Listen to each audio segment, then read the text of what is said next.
जब कुंभ लगता है तो हमारे देश में पहला स्नान कौन करता है? कौन करता है? नागा साधु। ये नागा साधु कौन है?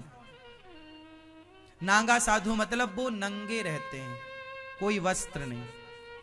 क्या है ये नंगे क्यों रहते हैं? लेकिन चूंकि एक मर्यादा है इसलिए वो निर्वस्त्र होकर समाज में घूमते नहीं हैं, केवल उस समय वो कुंभ में ही दिखते हैं। उसके बाद फिर वो समाज में बहू बेटी के बीच में रहना है तो कमर ढक के ही रहते हैं, चूंकि मर्यादा है।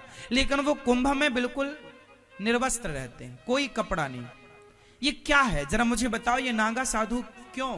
नंगा समाज के बीच में, सबके बीच में नंगा निर्वस्त्र कौन हो सकता है?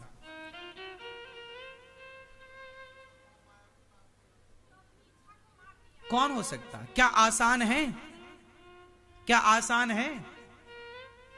आसान है? आसान है क्या ये? हाँ या ना?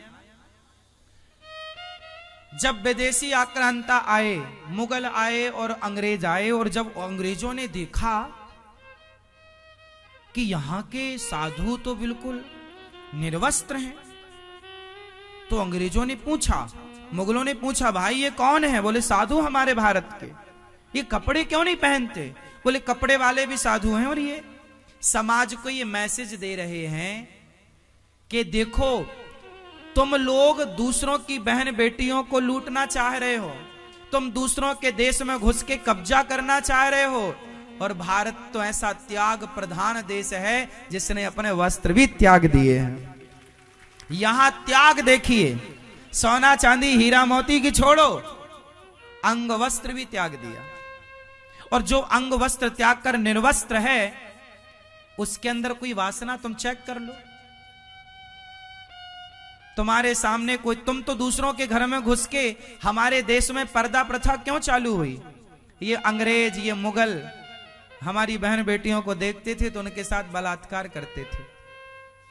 तो फिर बड़े बुजुर्गों ने कहा कि भाई तुम जरा घूंघट, कुएं जाया करो, नदी जाया करो, तो जरा घूंघट, वो घूंघट परंपरा वहां से चल पड़ी, चूंकि मजबूरी थी। पहले घूंघट परंपरा नहीं थी, वो तो मुगलों अंग्रेजों के डर से घूंघट परंपरा चालू हुई। वो बलात्कार करते थे, दुराचार करते थे। अब देखिए वो लोग जो किसी बहन बेटी को देखकर और उनके साथ दुराचार करते, और एक भारत का साधु था जो कि बहन बेटियों को देख करके आंखें बंद करके ध्यान में बैठा है, उसे कोई फर्क नहीं पड़ता कि मेरे सामने कितनी सुंदर स्त्री है, क्योंकि उसने सब त्याग दिया, मन को ईश्वर से जोड़ना चाहता है। हमारे यहाँ की उपासना भोगों की रही नहीं, हमारे यहाँ की उपासना तो प्रभु को प्राप्ति की रही है ना मेरी माँ।